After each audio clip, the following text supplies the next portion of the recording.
2019 में गूगल ने एक मशीन बनाई जिसने 200 सेकेंड्स में वो कैलकुलेशन कर दी जिसमें दुनिया के सबसे तेज सुपरकंप्यूटर को 10,000 साल लगते। ये कोई साधारण छलांग नहीं, ये थी क्वांटम लीप। स्वागत है क्वांटम कंप्यूटिंग के दौर में। क्लासिकल कंप्यूटर्स के 0 और 1 वाले बिट्स से अलग क्वांटम बिट्स यानी क्यूबिट्स एक साथ सुपरपोजिशन में होते हैं। सोचो, एक सिक्का हवा में घूम रहा है, न हेड्स न टेल्स बल्कि दोनों एक साथ। अब इस सिक्के को यूनिवर्स के दूसरे कोने में किसी दूसरे सिक्के से जोड़ दो, ये है एंटेंगलमेंट। ये दोनों फिनोमेना क्वांटम कंप्यूटर्स को लाखों पॉसिबिलिटीज एक साथ एक्सप्लोर करने की ताकत देते हैं।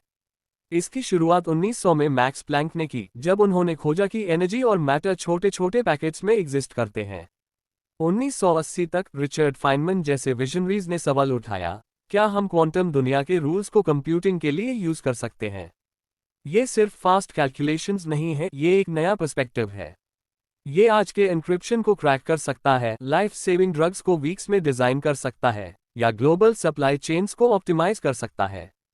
लेकिन ये पावर एक रिस्क भी है। ये बैंक्स, गवर्नमेंट्स, यहां तक कि बिटकॉइन की सिक्योरिटी को भी खत्म कर सकता है। क्वांटम कंप्यूटर बनाना तूफान में कार्ड हाउस बनाने जैसा है। डिकोहेरेंस यानी बाहर का नॉइस क्यूबिट्स को कोलैप्स कर देता है। एरर करेक्शन के लिए एक लॉजिकल क्यूबिट बनाने में लाखों फिजिकल क्यूबिट्स चाहिए। और स्केल करना, अभी हम क्वांटम टेक के वैक्यूम ट्यूब एरा में हैं। कंपनीज अरबों डॉलर्स इन्वेस्ट कर रही हैं। D-Wave क्वांटम एनालिस्ट बेचता है, जो ऑप्टिमाइजेशन प्रॉब्लम्स सॉल्व करते हैं। IBM और गूगल सुपरकंडक्टिंग क्यूबिट्स पर फोकस कर रहे हैं। माइक्रोसॉफ्ट का दांव है टोपोलॉजिकल क्यूबिट्स पर, ये पार्टिकल्स शायद एरर्स से इम्यून हो। ये रेस सिर्फ टेक्नोलॉजी की नहीं, बल्कि ग्लोबल पावर की है। आज हम NISQ ईरा में हैं, नॉइजी इंटरमीडिएट स्केल क्वांटम।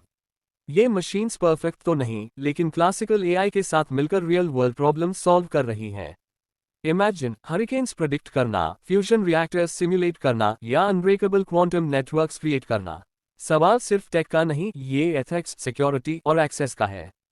क्या क्वांटम डिवाइड बढ़ाएगा या पावर सबको देगा? हो सकता है अगला आइंस्टाइन या ट्यूरिंग किसी गराज में कोड लिख रहा हो।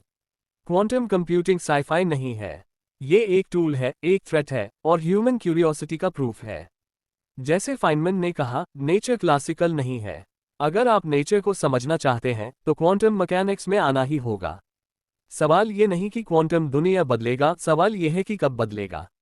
ये थी क्वांटम कंप्यूटिंग की कहानी, एक ऐसी टेक्नोलॉजी जो इम्पॉसिबल को पॉसिबल बना रही है।